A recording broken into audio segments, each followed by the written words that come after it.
สวัสดีท่านผู้ชมสบายดียามแรงส่วงค่ำพี่น้องจ๋าตะเว้นตกดินเรียบร้อยมืดแล้วยังบ่ทันหอด6 โมงเด้นี่มื้อนี้ก็เมฆหนามืดลมมืดฝนอยู่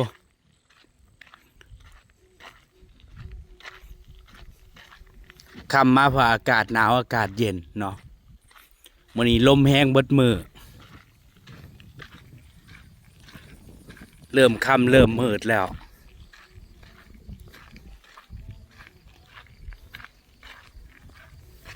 อันนี้ก็จะเป็นบ้านลุงเลิน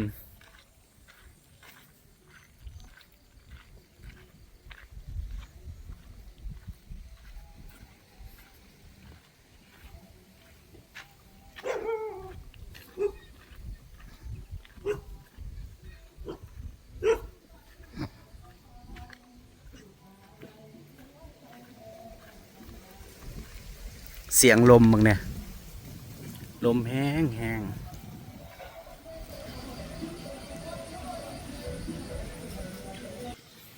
ทำอะไรกินยายมาวันนี้หอยสิก้อยหอยหอยเดือพี่น้องจ๋าเพิ่นซื้อมาจากตลาดในเมืองพุ่นละเขาขายกิโลละ100,000พุ่นละบ่ได้ถูกนะจ๊ะส่วงมันขึ้นกิโลละ100,000อันนี้ก็เป็นดอกแสนผู้แล้วบางครั้งมันหลายก็ถูกอยู่กิโลละ80,000 กีบ90,000 กีบ100,000ก็150-60 บาทแล้วพี่น้องแต่ว่ายามนี้มันสิมันเด้มัน ปิ้งแล้วก็จิ้มก้อยเนาะก้อยหอยยังบ่ทันได้กินข้าวแรงนะจ๊ะกำลังเตรียมกับข้าวเพิ่นอยู่2 เฒ่าเพิ่นก็สิกินง่ายๆมีอย่างเดียวอาหารจานเดียวถ้าตำหมักทั่วก็คือหมักทั่วตำหมักแตงก็คือตำหมักแตงจบนะจ๊ะบ่มีสิทธิ์เลือกกินง่ายๆเท่าที่มือคนเดียวแล้วก็จะหมกทั่วห้องเว้นเลยนะตัวนี้ปลาหมดเลยเนาะหอยหาลูกก็2 คนก็อิ่มแล้วเอาซุมื้อนี่บ่ได้ไปเก็บหมักทั่วบ่ยายมา หรือมันบ่มีบ่มีก็ไปตั้งแต่พุ่นแหละไปตั้งแต่กับยายมาพุ่นน่ะแล้วก็บ่ได้ไปเลยถามแล้วว่าเราไปอยู่มันทำบ่ค่อยอันไปมื้อห้าไปมื้อนั้นได้ทำจะเก็บมาหาวันมาหั่นดิมีแต่หมักแหกมันแม่มันก็หมักเรื่องมันก็มีก็เก็บมาแล้วมันปาดแต่มันบ่ค่อยเป็นหมากแล้วแม่นแต่ว่าเคลื่อนบ่ได้ตายบ่บ่ตายคล้ายๆคือมันอันเบิดลูกแล้วอันนี้มันก็บ่ได้ตาย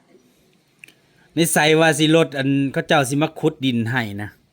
มื้อนั้นแล้วก็มื้อนี้ผ่านไปเป็นอาทิตย์แล้ว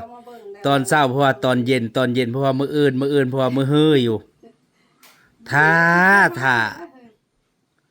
บ่มีก็ท่าอยู่เพราะว่าสิเอาดินเด้บ่มีก็สิเอาดิน5-6 รถบ่ได้บ่แม่น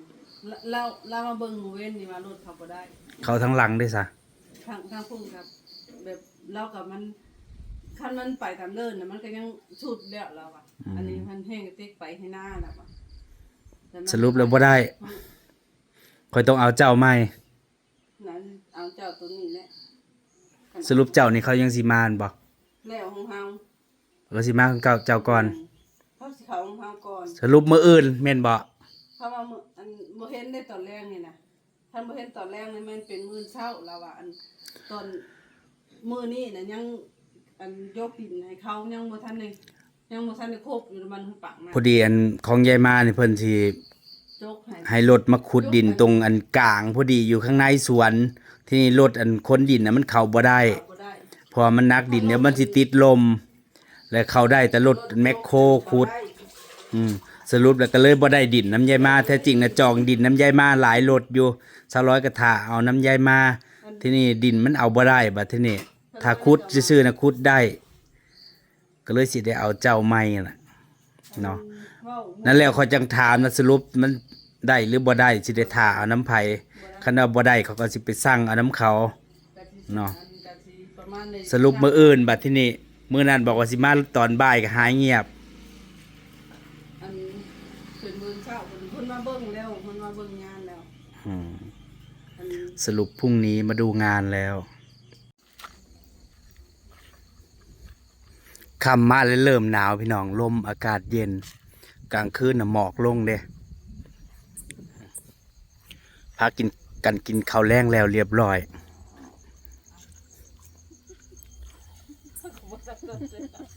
มือใหญ่อันนี้ผัด ใกล้สิแล้วยังใหญ่รุ่น จ้าใกล้สิแล้วละจ้ายังอีกหลอดเดียวนี่แหละ อ้าว จ้ะ ปั้นหลอดพี่น้องปั้นหลอดท่อผ้างานของยายรุ่นกินข้าวแล้วก็ท่อผ้ากลางคืนเดี๋ยว มัน นี้ สิแล้วแล้วมื้ออื่นจะกินตัดอันเฮ็ดให้มันแล้ววะ เอา มันมืดตัดบ่ได้ กลางคืนแหละคล่ำติ อื่นเช้าจังกันนะกินตัดมัน เขาบ่อยตัดหูกลางคืน เฮ็ดได้มันแล้วแค่นั้นเว้นหูซื่อๆวะมื้ออื่นสิซื้อเครื่องใหม่เทตะโลกใหม่ อ๋อสิ ตัดตัวนี้ ตำตัวนี้บ่ ตามเทตะโลก อืม เทตะโลกเฮ็ดตาหน่อยลองเบิ่งอีก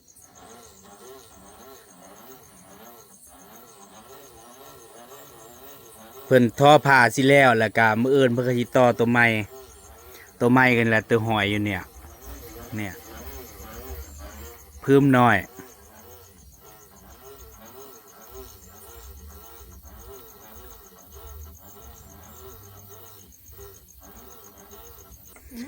เคินว่าปั้นหลอดพี่น้อง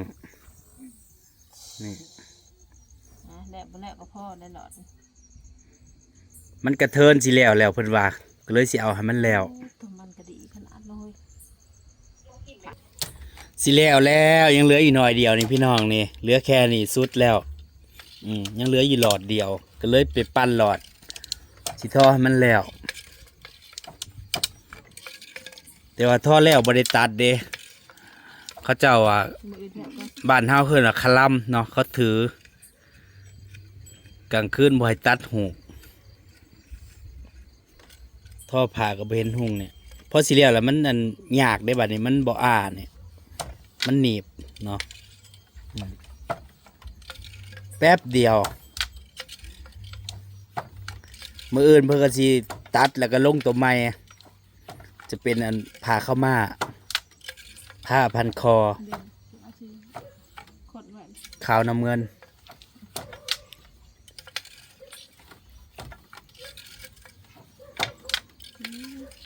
คันสิเฮ็ดแต่กลางเว้นกับบ่แล้วบ่ค่อยมีเวลาในกลางเว้นเฮ็ดนั่นเฮ็ดนี่ส่วนใหญ่เนี่ยท่อกลางคืนกินข้าวแรงแล้วก็ลงมาตำหูก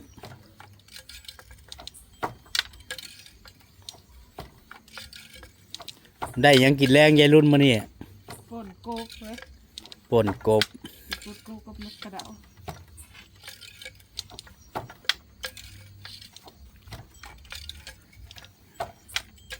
นี่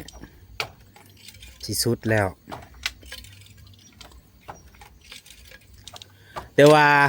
สาเหตุที่มันน้อยเพราะว่าเราตัดขายน้ำเนาะมื้อเช้านี่ก็ตัดไปขายแล้ววะ เดี๋ยวขาย3 อันไม่ใช่ มื้อเช้าได้ขาย3 ผืน แล้วทอได้สี2 สีแล้วก็ตัด ซีบ่ได้คือกันเลย เห็ดน้ำขายน้ำส่วนใหญ่เขาเอาเจ้าเอาไปตัดเสือ โอ้ยเฮ้ย ผ้าสีแล้วแต่ลูกค้าสั่งอยากได้สีหยังเนาะถ้าผู้ใดอยากได้ก็จองได้ รอบต่อไป รอบหนา ก็จะเป็นอัน ตามเพตะโลกอีกกันสองเครือ ผ้าขาวม่า พอได้ขายเนาะกันมันเบิดขายเลย เฮ็ดไว้จะเครือเนี่ย เบิดได้เครือเดียวบางกระชื่อผายมาอีกมัน แล้วก็ผ้าขาวบ่บัดนี้ ฝากข้าวไว้ลำลังหมู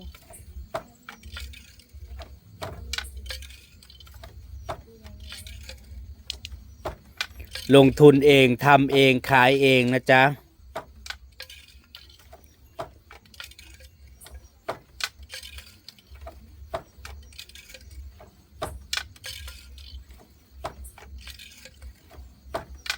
งานประจ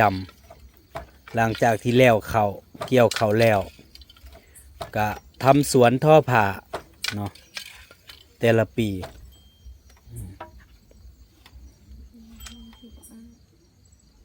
ขีม2 3 7บริการนี้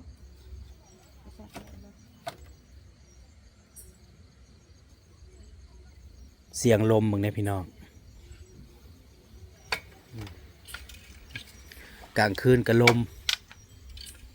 อากาศเย็น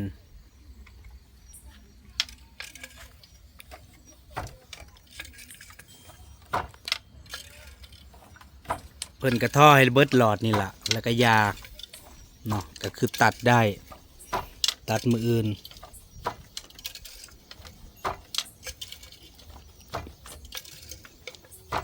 ความพยายามอยู่ที่ไหนความสำเร็จอยู่ที่นั่นขนาดนั่งสอดไปสอดมาที่ละเส้นก็ยังแล้วพี่น้องเนาะ สบายดีจ้า แต่ว่าแท้จริงบรินีหน่อยเด้เครือหนึ่งแล้วแต่บางทีก็20 วา ช่วยจะมันบ่เป็น 40 วา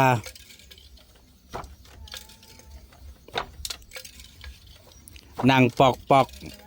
กว่าสิได้คืบ1 ศอก 1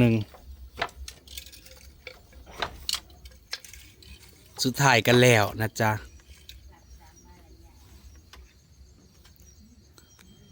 อันนี้จะเป็นผ้าสีดำ ฮะโอ้ยตุจวดเลยกูบ่อยู่ดอก ต้องใส่แว่นตาพี่น้องแล้วก็ใส่ไฟ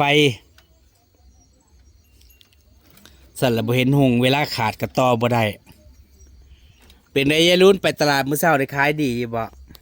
ขายดีอยู่ หมด ยังกะปิสวรรค์บ่เบิด แม่น้องเมยกับไปขายไก่ ยังพอเสริมทงหนึ่งบ่เฮ้ย กับพอกบุ้งไก่ก็เหลือมาตัวหนึ่งถอนขนขาย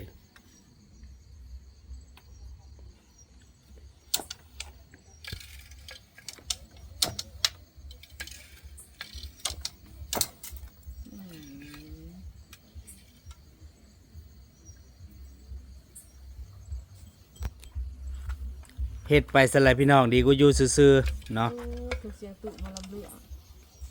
มื้ออื่นมีหมอลำบ่ไปติยายรุ่น บ่ไปดอกเฮ้ย เอา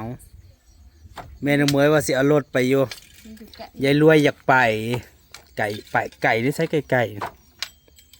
ยายรวยอยากไปขั้นไปน้ำหมูผัดหมูมาแจ้งเพิ่นก็เลยอยากให้อันแม่น้องเมยนะพาไป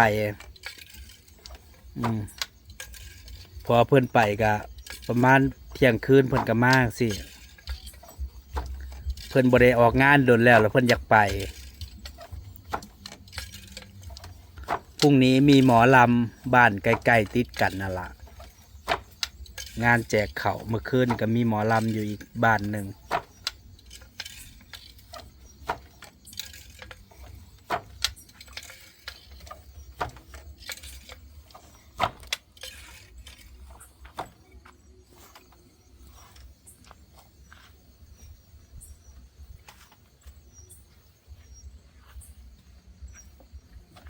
นั่นแหละพี่น้องจ๋าเมาในก็สิขอเก็บภาพบรรยากาศในเพียงเท่านี้